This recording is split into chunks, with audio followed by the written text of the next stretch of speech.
Boa noite, irmãos, a todos. A graça e a paz de Jesus. Eu queria convidar os irmãos a abrirem as suas Bíblias em Lucas, capítulo 10. Lucas, capítulo 10.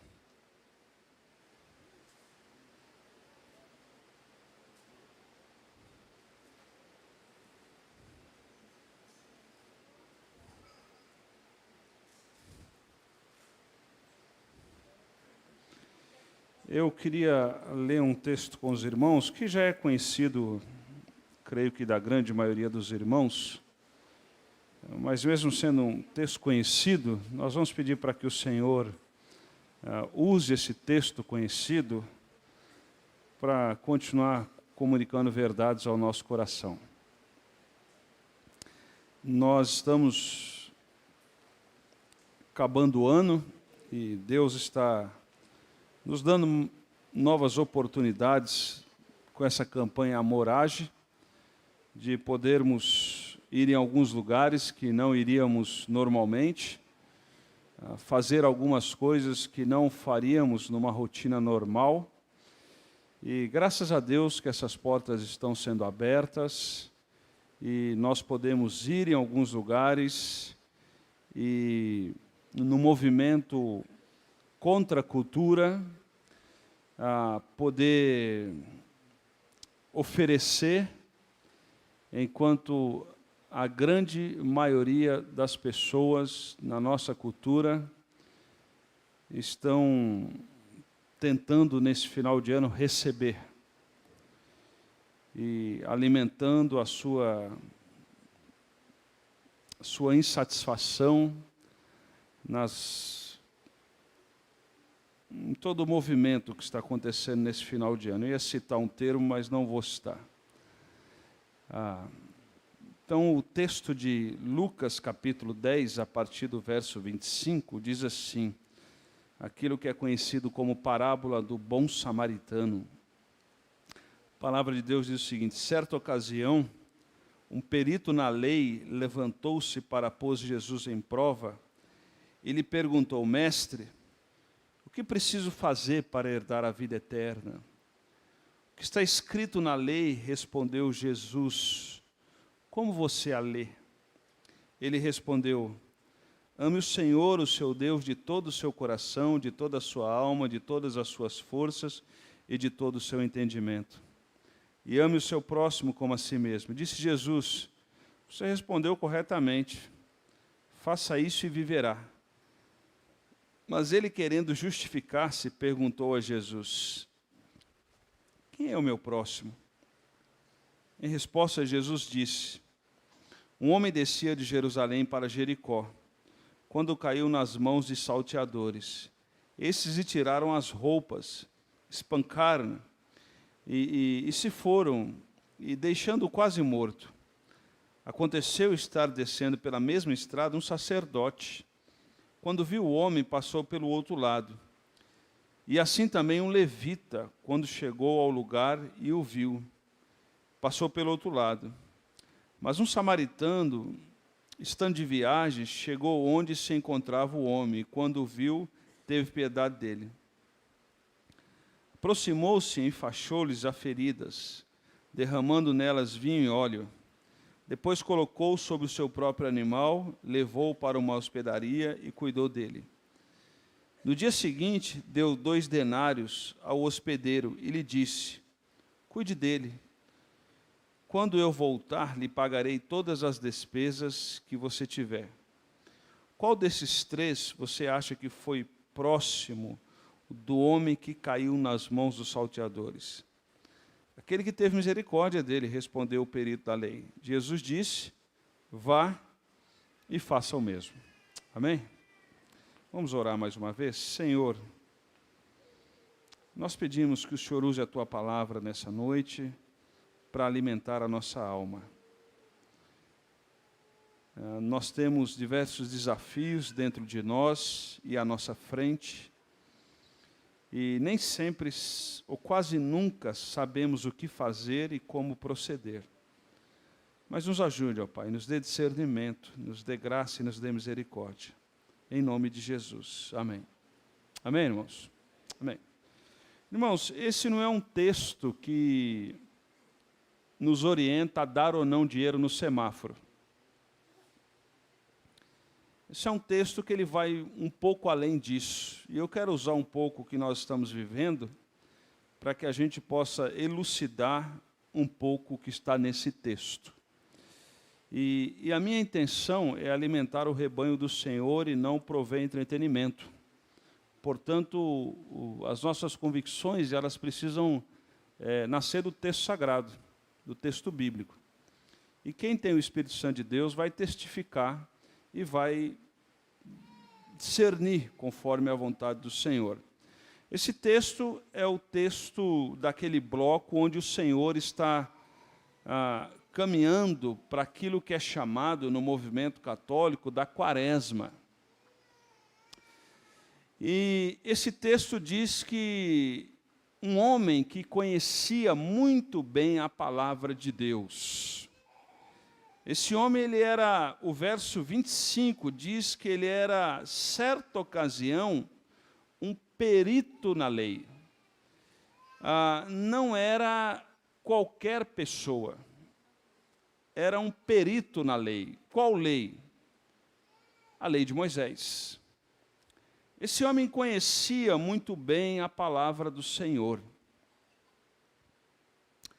Esse homem, ele tinha uma capacidade nessa parábola, e a parábola, como Jesus já nos ensinou, ela tem o poder de elucidar princípios de maneira simples aos discípulos de Cristo Jesus, e o outro lado da parábola, ela tem o poder de endurecer o coração daqueles que têm o coração endurecido. Assim o texto sagrado diz. Então, esse perito na lei, Jesus conta uma parábola para ilustrar, para responder à pergunta que ele faz. E esse cara, nós não sabemos o fim da vida dele. Nós não sabemos no que deu a vida dele. Isso é mais ou menos como lá o profeta Jonas, onde acaba a história e o povo de Nínive se converte e nós não sabemos que fim levou Jonas. Não sabemos. E esse homem faz uma pergunta, e ele faz uma pergunta errada, porque ele estava condicionado a um sistema religioso. E aquele sistema religioso nada mais do que promovia hipocrisia. Hipocrisia. E a pergunta que ele faz, ele diz assim, mestre, e essa expressão mestre não é a mesma expressão que os discípulos usavam com Jesus. Tem a ver com mestre da academia, mestre dos discursos filosóficos. E ele diz, mestre, o que eu preciso fazer para herdar a vida eterna? Pergunta errada. Para um camarada que, na verdade, desculpe a expressão, era um canalha da religião. Mas esse canalha da religião, ele tem um pacote bonito. Ele se veste bem, ele fala bem em nome de Deus, mas ele faz perguntas erradas. Porque não há nada que eu faça para herdar a vida eterna. Estão entendendo? Nossos templos, nosso sistema religioso em Jacareí está cheio de igrejas que estão ensinando pessoas a fazer coisas para herdar a vida eterna. E o sistema religioso que ensina o fazer coisas para herdar a vida eterna, ele encontra mais eco entre a população do que propriamente o derramar da graça do Senhor, do agir de Deus em nós, quando nós estamos mortos, os nossos delitos e pecado. E o Espírito Santo nos convence do pecado, da justiça e do juízo, e nesse momento nós somos justificados, reconciliados e adotados por Deus em Cristo Jesus. E uma vez que isso aconteceu, nós somos selados pelo Espírito Santo, no qual Efésios diz que é a garantia, é o penhor. Então, o que eu devo fazer para herdar a vida eterna? Esse mestre da lei, ele está condicionado a um sistema religioso, de uma caixa, onde eu preciso fazer. Só que antes de fazer, o sistema religioso nos ensina a ser. A ser. Lembra da história de Marta e Maria? Quando Jesus chega perto delas, uma está fazendo um monte de coisa, e a outra está aos pés do Cristo, ouvindo do Cristo. E de repente uma repreende a outra, e o Cristo entra na história, e ele diz assim: pois essa escolheu a melhor parte.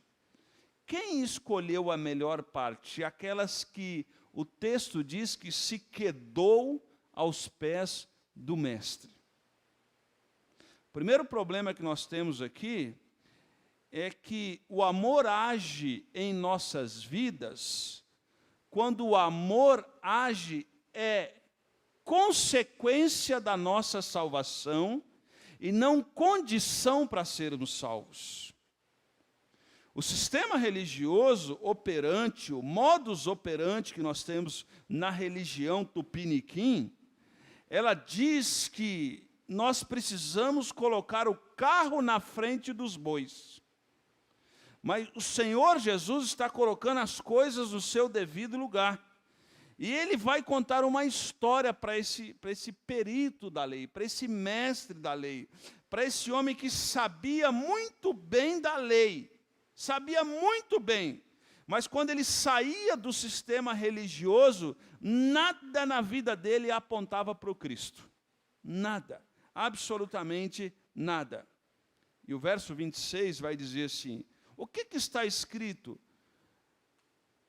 Respondeu Jesus: como você lê? E ele responde, perceba que o discurso dele é bíblico. É bíblico. E ele respondeu, verso 27, ame o Senhor teu Deus de todo coração, de toda a sua alma, de todas as suas forças e de todo o seu, e ame o teu próximo como? Perceba que a fala dele é perfeita, o discurso dele é perfeito, mas quando Jesus apontou para a prática do discurso, ele enfrenta problemas. Verso 28 diz assim, disse Jesus, você respondeu corretamente. Mas perceba que Jesus está ensinando que o cristianismo não é só decorar versículos. Não é só decorar conceitos evangélicos. Eu conheço homens que sabem muito bem a Bíblia. Aliás, eles estão na igreja há muito tempo. Mas eles são incapazes de tratar a sua esposa com docilidade. Conheço mulheres que elas são chamadas, inclusive, de canelas de fogo. Mas se elas são incapazes de reterem entre os seus dentes a sua língua.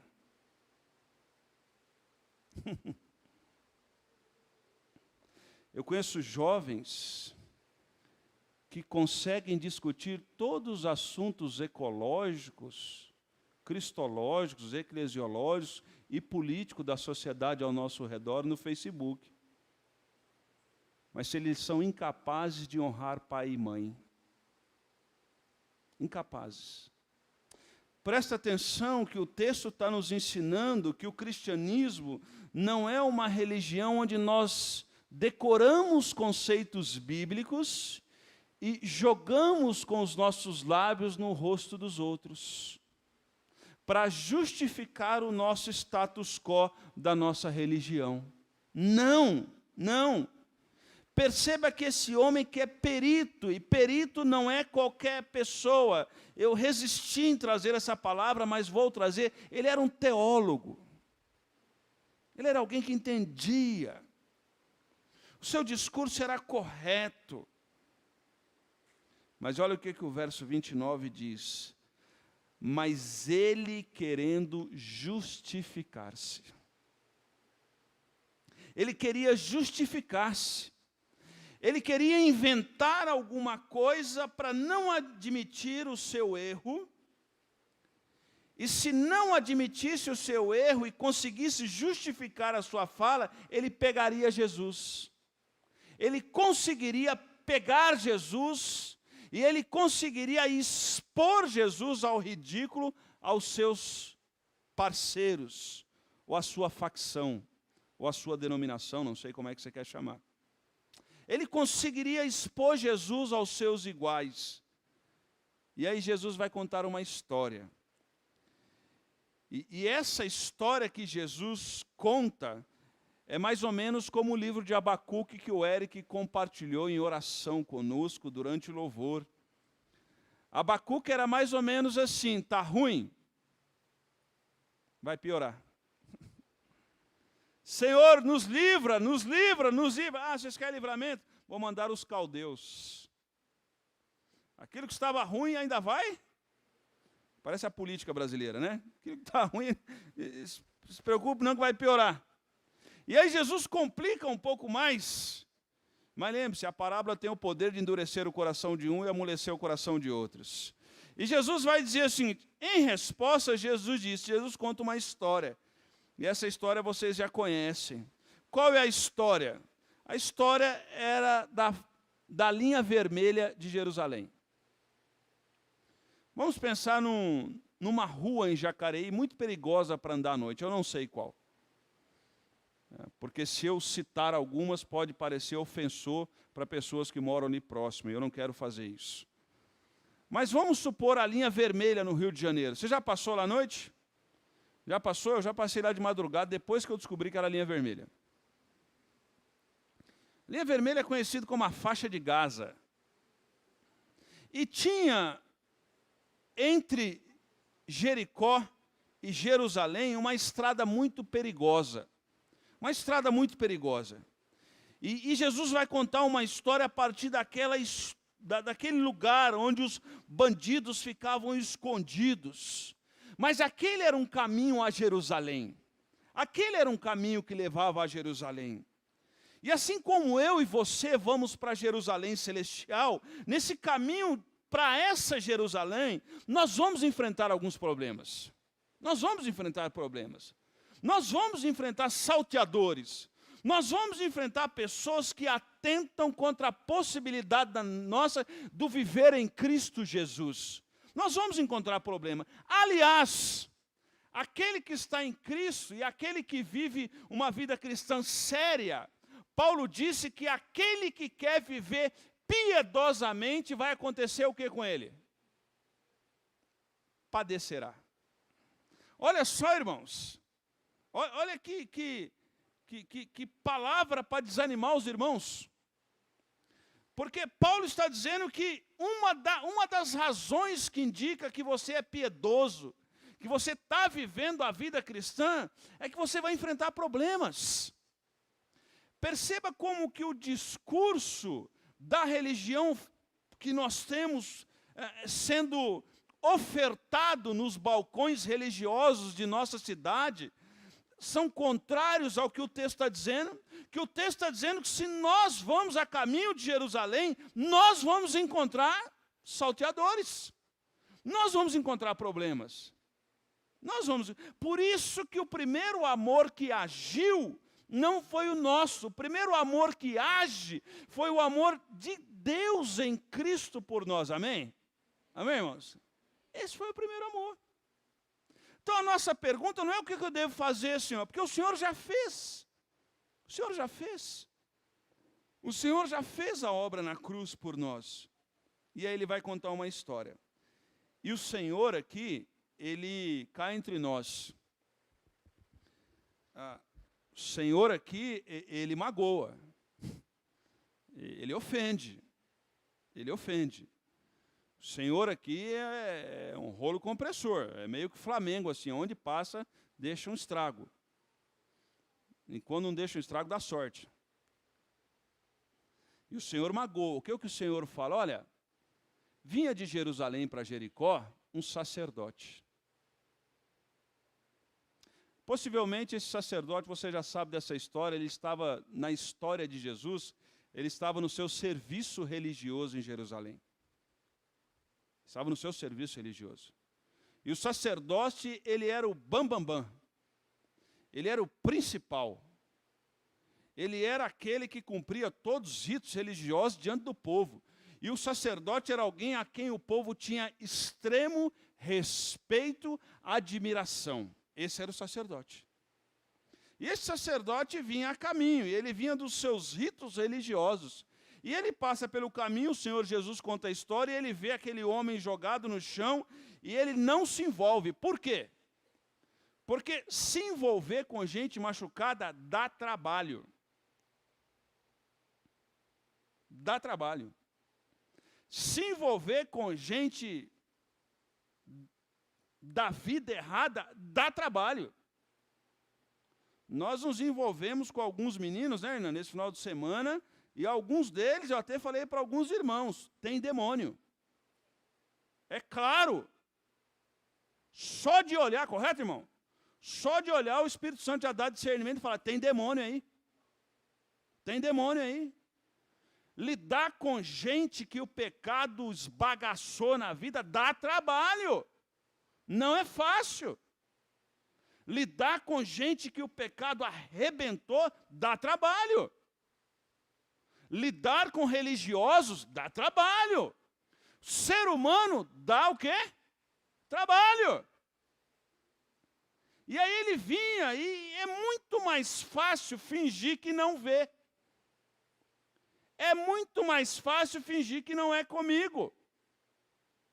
Vindo do serviço religioso. O Senhor está dizendo, está vendo? Como vocês estão muito mais preocupados com o culto do que durante a semana? É isso que o Senhor está dizendo.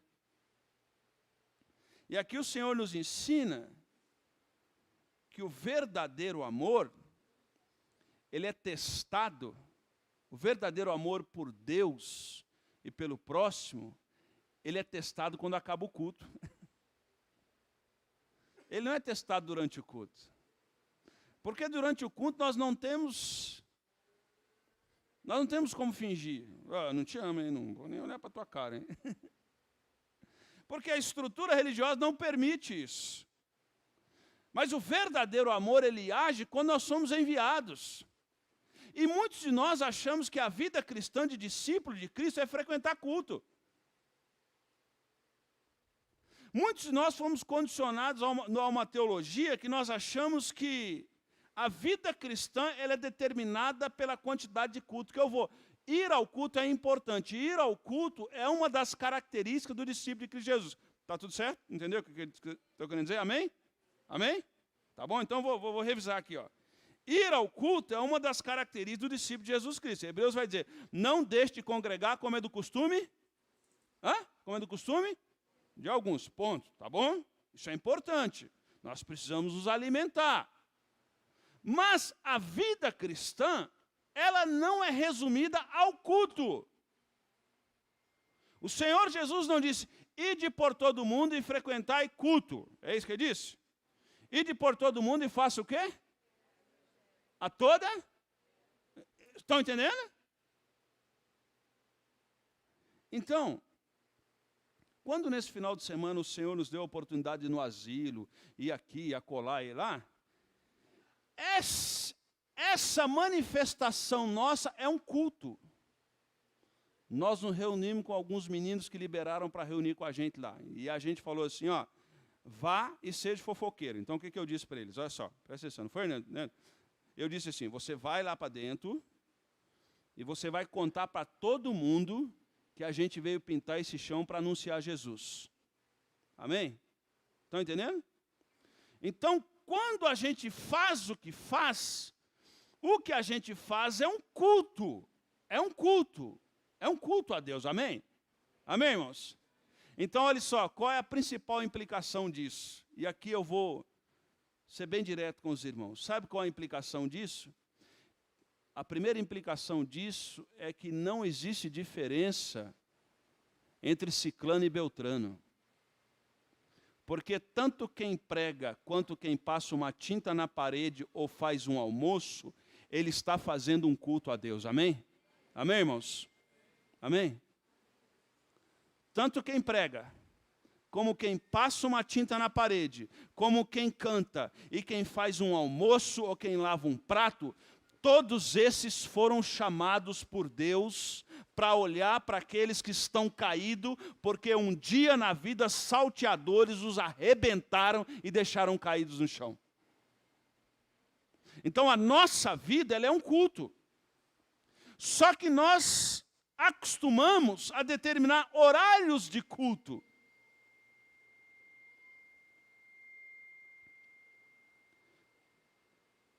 Só que nós é que eu fico tonto, irmãos, quando eu dá um zumbido assim no ouvido que você não faz ideia. Ó, tá voltando. Só que nós estamos acostumados a determinar horários. E nesse horário eu boto a minha capa de santo, eu mudo a minha linguagem, eu troco a minha roupa e eu cultuo a Deus. Mas nós esquecemos que a vida do discípulo de Cristo, obrigado, irmão, que a vida do discípulo de Cristo Jesus é um culto 24 horas, é uma vida de adoração a Deus. E eu adoro a Deus também quando eu faço outras coisas que não estão ligadas à liturgia. Então, quando eu dou uma carona no meu carro para levar alguém para participar de um culto, no pequeno grupo, em alguma campanha do Amorage, aquilo que eu estou fazendo no meu carro é um culto a Deus. Amém? Amém, irmãos? É um culto a Deus. Só que nós temos uma mentalidade tupiniquim, influenciada pelo movimento histórico religioso do nosso país, onde a gente acha que o único culto que nós temos a Deus é no final de semana. Mas a nossa vida inteira é um culto a Deus. E se a nossa vida é um culto inteiro a Deus, nós deveríamos prestar um pouco mais atenção naquilo que falamos. Com quem falamos. Aonde vamos. O que pensamos. Aonde colocamos os nossos recursos. Que tipo de informação chega a nós, que morre em nós. Que tipo de informação chega em nós e deve ser levada a outros. Sacerdote era alguém respeitado.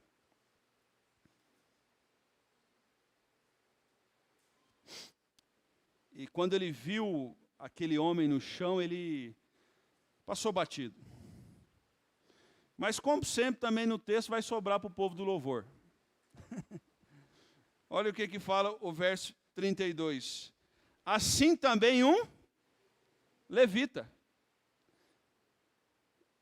Na verdade, há uma interpretação errada. Uma vez eu fiquei até com dó da pessoa, que ela se apresentou para mim e disse assim, eu sou levita. Eu disse, eu sou corintiano. Levita nada mais era do que o faxineiro do templo. Lá em Crônicas, os levitas, em algum momento, eles estão ligados à adoração no templo, ao cantar as canções. Mas grande parte das pessoas gostam do levita, não da faxina, mas do louvor. Por questões de holofote público, de projeção. Então, o levita, ele era ajudante do sacerdote. E esse levita estava vindo de onde? De Jerusalém. Ele não era aquele que estava na frente, mas ele tem exatamente a mesma atitude.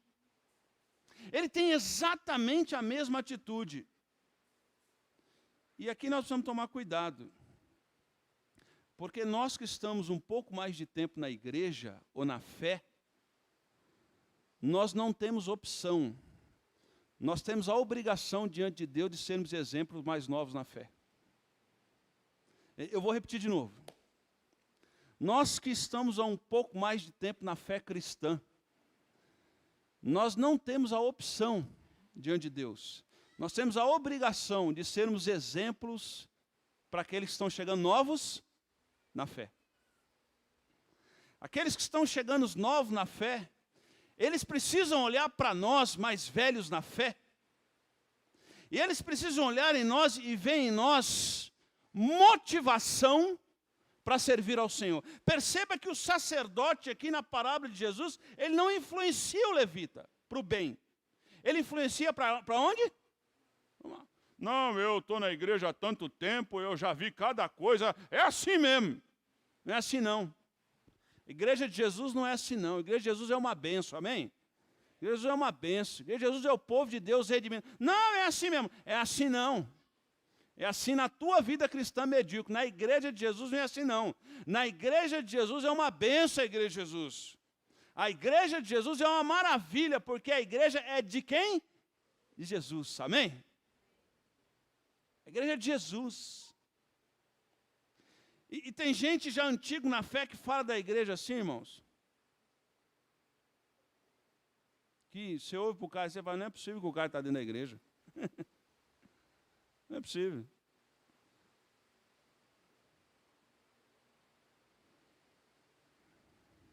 Eu sou pai de adolescente. E quando a gente vai falar do adolescente, do nosso filho para outras pessoas, eu só conto as coisas boas. Não é verdade? Quando a gente vai falar do nosso filho para os outros, a gente só conta coisa boa. Ah, viu o pai chegar para o filho, alguém perguntar do filho, o pai falar, não, isso é uma praga, rapaz. Isso aí tem um chulé que eu vou falar para você, rapaz. Isso aí não guarda roupa, isso aí, rapaz, isso aí me dá uma despesa por mês.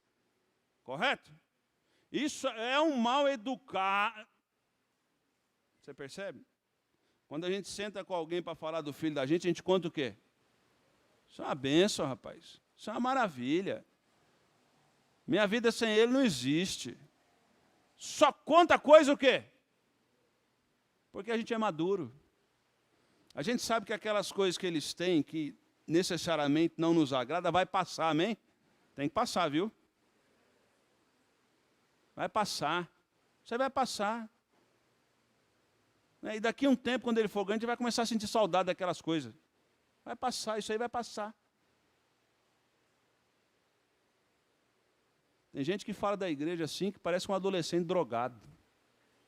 Que só dá trabalho. Mas quando diria o irmão Amaro, o antigo diácono que eu tive, que tinha um Impala, isso faz muito tempo, ele dizia o seguinte, vamos passar salvozinho na boca quando a gente for falar da igreja de Jesus Cristo, porque a igreja de Jesus Cristo é a obra redentora de Cristo Jesus na face da terra, amém? Amém, irmãos? Amém? E eu não estou falando da nossa, eu estou falando de todas. De todas. Nós combatemos ensinamentos errados, mas nós não combatemos o povo redimido por Deus que está dentro daquela comunidade. E perceba que o Senhor está lidando aqui de maneira severa com quem está acostumado com a estrutura religiosa e não com a vida a partir da graça do nosso Senhor Jesus Cristo. E aí o Senhor Jesus ofende. Ele ofende. Ele ofende, sabe por quê? Porque ele fala mal de um sacerdote, de um levita, para um judeu, e ele fala bem de um samaritano que era odiado pelo judeu. Todo dia de manhã, o judeu acordava de manhã, levantava as mãos para o céu e dizia assim, Senhor, eu agradeço ao Senhor porque eu não nasci gentil, cachorro e nem samaritano, nem mulher.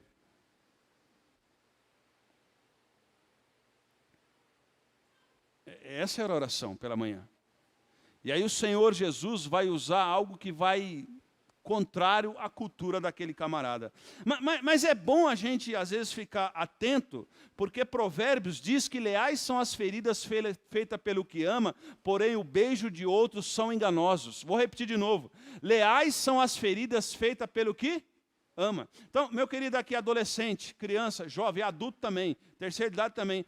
Então, valorize pessoas que falam a verdade para você. Valorize pessoas que muitas vezes falam a verdade e aquilo aparentemente te ofende. As pessoas que mais me abençoaram na vida foram as pessoas que falaram a verdade para mim. As pessoas que mais me ajudaram foram as pessoas que falaram a verdade para mim. As pessoas que mais atrapalharam a minha vida foram as pessoas que falaram a verdade de mim para outros sem falar para mim antes.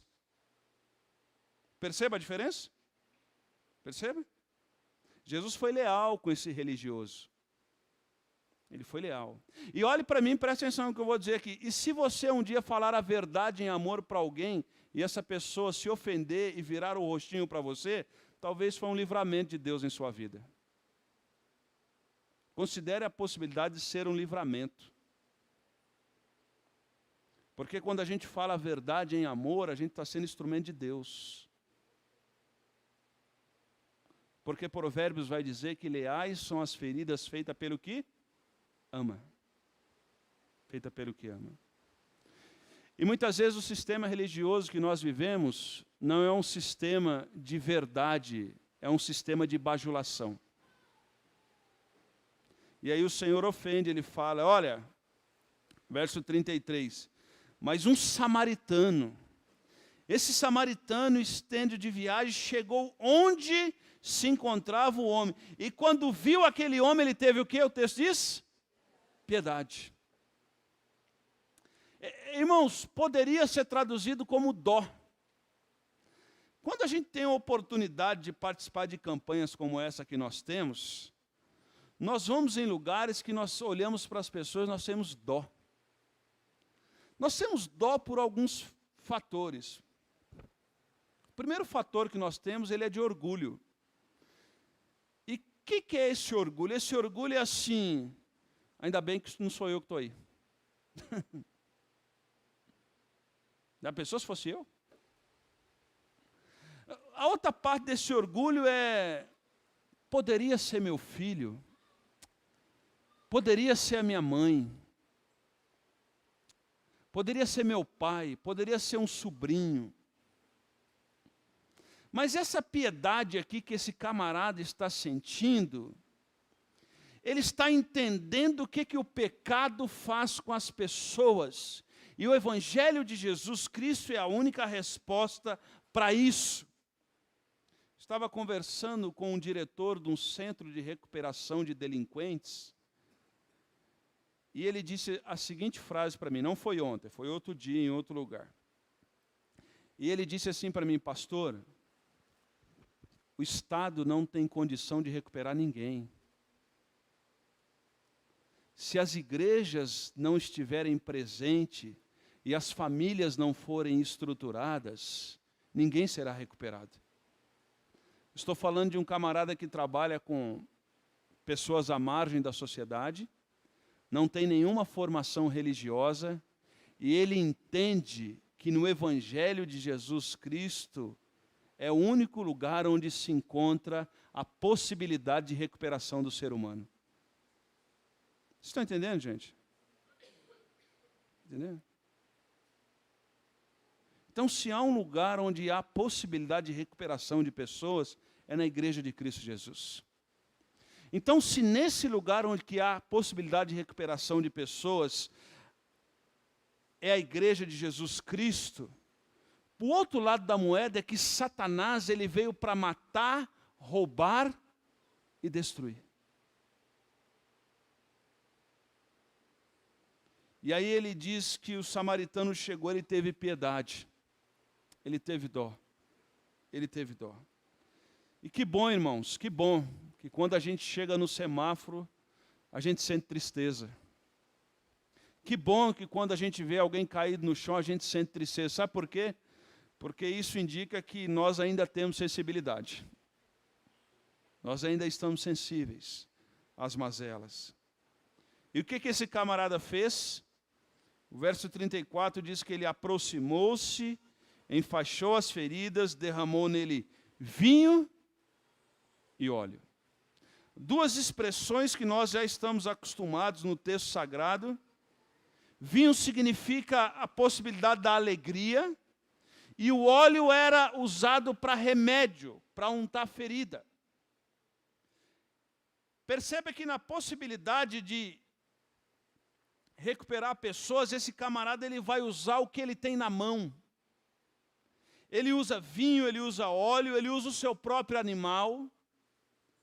E a atitude que ele faz no animal é de servo, porque ele coloca aquela pessoa que foi assaltada em cima do lombo do animal e vai puxando. Ele se torna o servo, ele coloca os seus recursos à disposição para a recuperação daquele homem.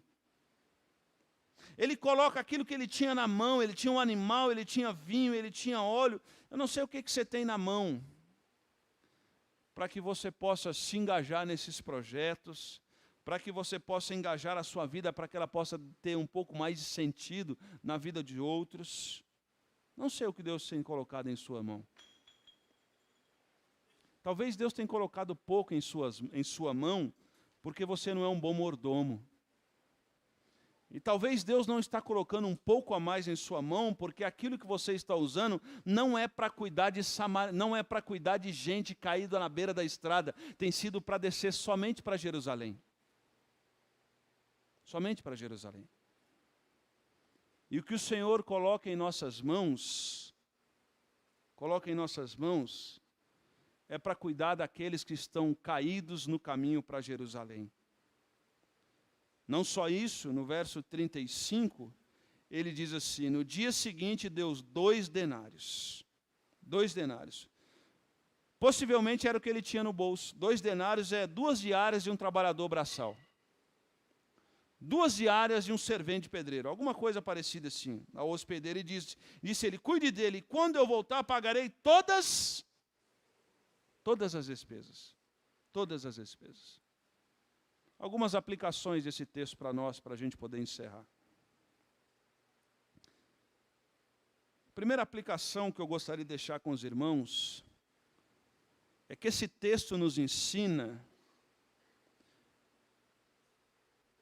de que o nosso culto só fará sentido em nossa vida, os nossos ajuntamentos só farão sentido em nossa vida e trarão glória ao nosso Deus, se daqui para fora desembocar em missão. Vou repetir. Quando nós nos reunimos é para adorar a Deus, amém? Amém? Então, todo ajuntamento, ele precisa desembocar em missão. Porque se esse ajuntamento não desembocar em missão, Deus não será glorificado. Amém?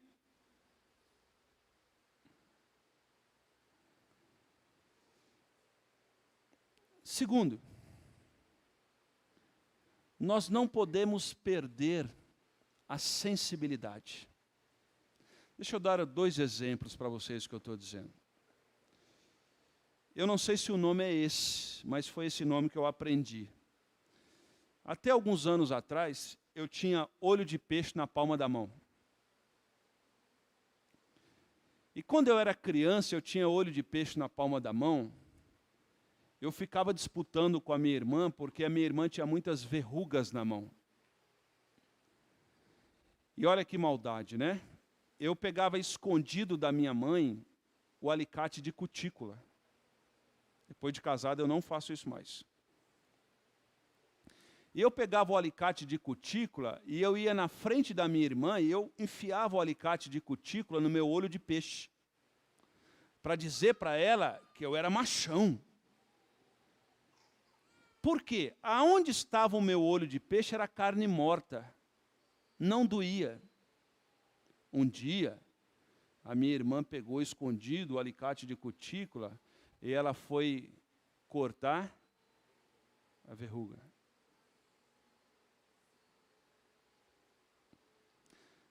Quando ela espetou a verruga, você sabe o pulo que ela deu, sabe o que aconteceu. E o sangue escorrendo. A minha mão não tinha mais sensibilidade. Eu podia enfiar a ponta do alicate de cutícula, que eu não sentia dor.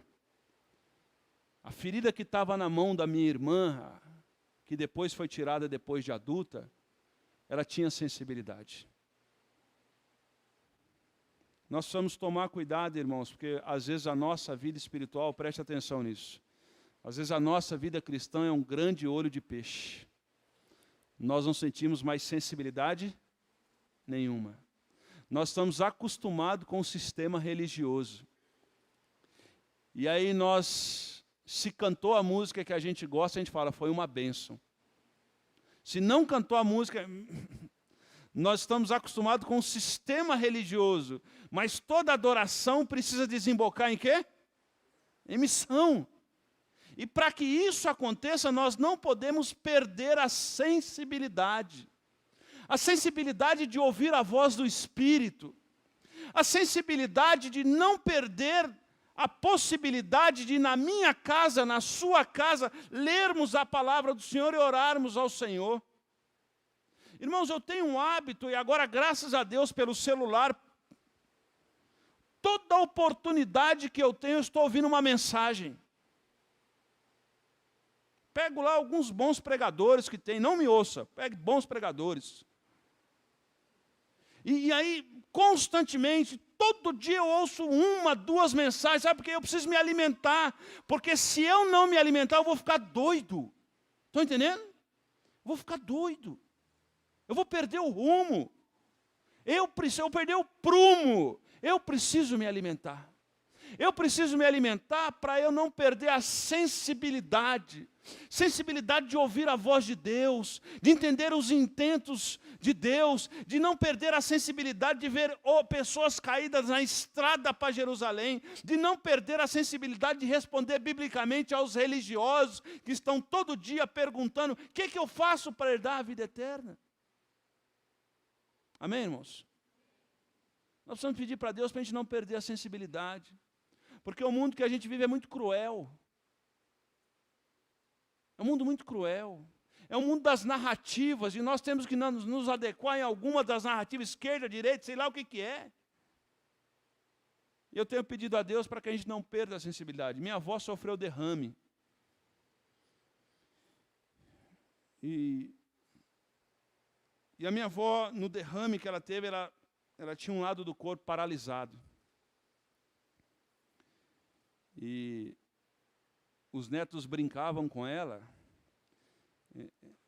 e alguns netos, eu nunca fiz isso, porque eu sempre fui o mais santo de todos, beliscavam o braço da minha avó. E aí minha avó falava, pode beliscar, eu não sinto nada. Beliscar não é de judiar, brincar com ela. E um lado do corpo dela era totalmente insensível por causa do derrame.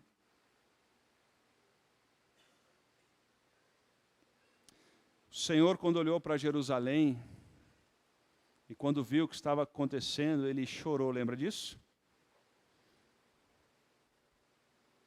Porque eles são como ovelhas que não têm? Não tem pastor. Só enfatizando onde eu estava, uma das experiências ontem, um dos irmãos olha para aqueles que estão caídos à beira de Jerusalém, e eu olho para o rosto dele, ele está chorando.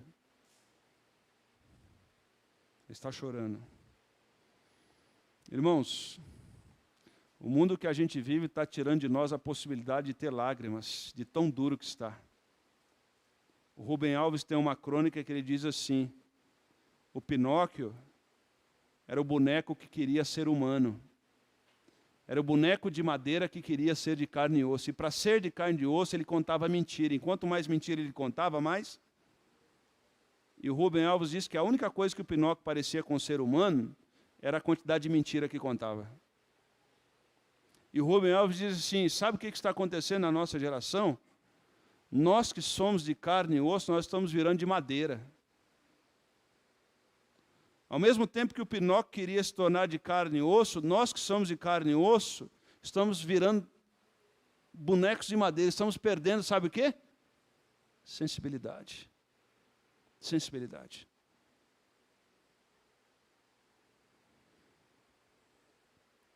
Eu preciso entender que todo culto desemboca em missão, eu não posso perder a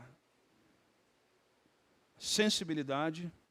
E em terceiro lugar, para eu acabar, eu gostaria de, em terceiro lugar, fazer uma pergunta. E essa pergunta, ela serve em primeiro lugar para mim. E eu tenho feito essa pergunta a Deus. E a pergunta que eu faço é a seguinte, Deus, o que eu posso abrir mão para servir melhor o Senhor? Sabe por quê? Porque na nossa vida a gente ajunta muita coisa, não é verdade?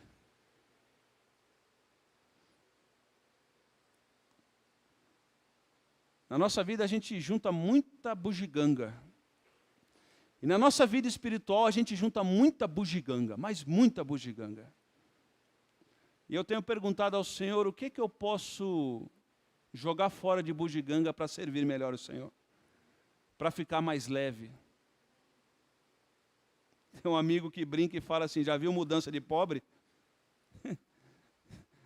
É caminhão aberto, cachorro pendurado, samambaia caindo, bicicleta, pedaço de coisa quebrada, tudo pendurado. Aí ele costuma brincar e dizer, se você for fazer um pente fino, metade daquelas coisas não vão aguentar ser montada de novo, de tão velha que estão.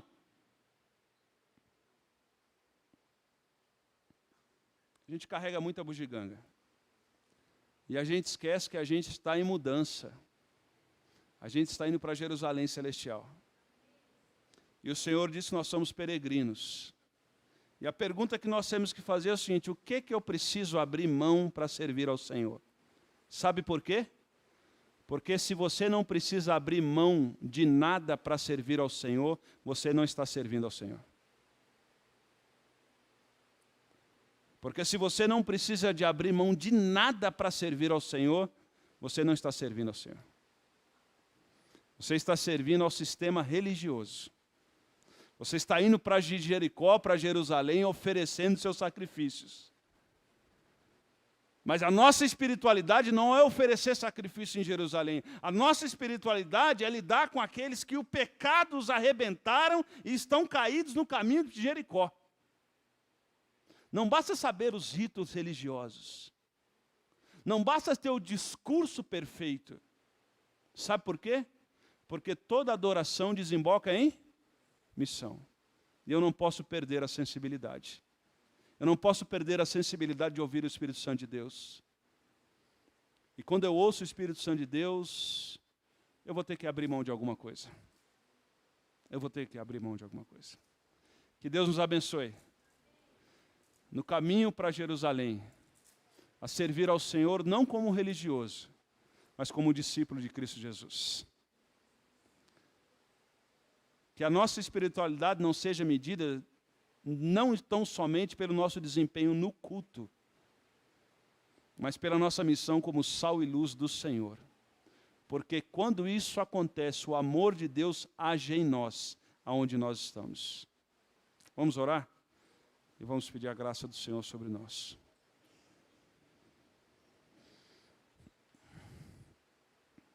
Eu gostaria de fazer um convite a você.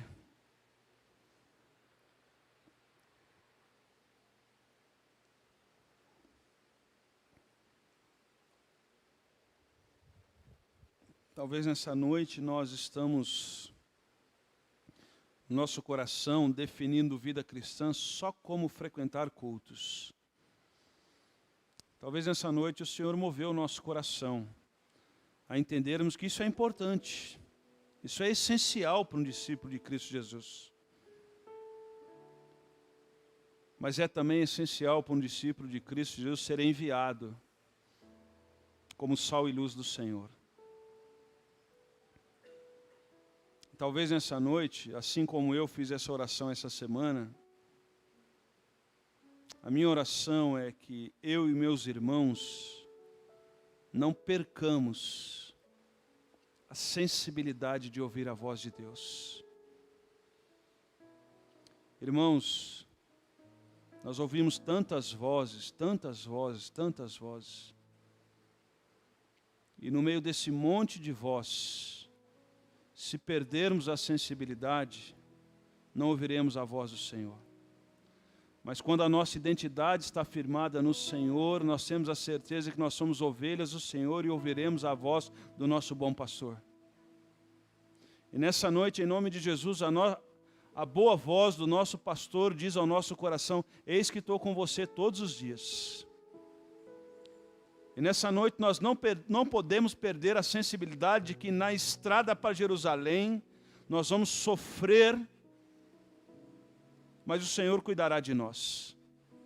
Senhor cuidará de nós. Não percamos a sensibilidade no meio da dor e do sofrimento, de ouvir o sussurro do nosso Deus cuidando de nós e dizendo ao nosso coração de que somos filhos amados, de que pertencemos ao Senhor, e que por mais que vivamos lutas, dificuldades, o Senhor não nos desamparou no caminho para Jerusalém. O Senhor não nos desamparou. O vinho e o óleo celestial há de ser derramado sobre nós. Portanto, nessa noite, em nome de Jesus, podemos pedir ao Senhor: Senhor, não permita que eu perca a sensibilidade de ouvir a Tua voz. Quero voltar ao primeiro amor, podemos orar ao Senhor.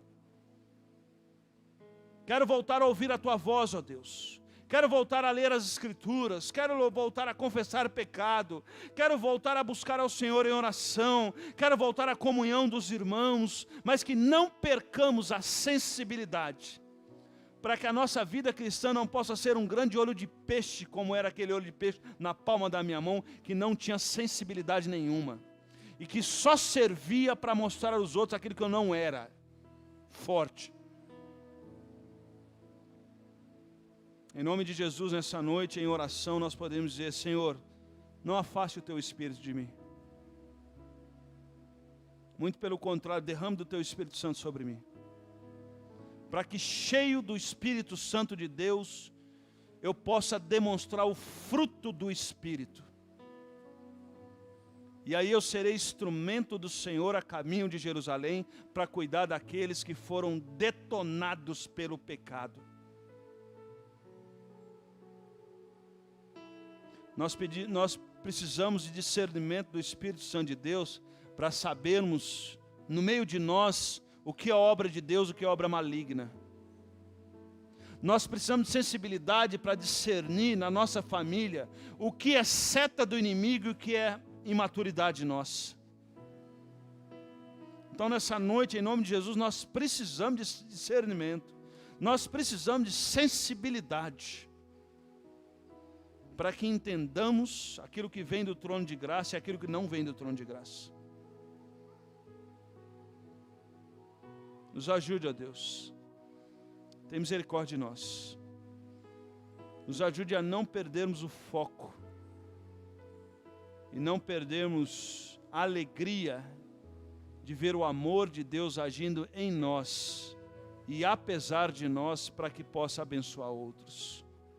Nos dê engajamento, nos dê visão, nos dê discernimento, nos dê inconformismo e nos ajude a não só de palavras, mas amar ao Senhor com toda a nossa força, com toda a nossa alma e com todo o nosso entendimento.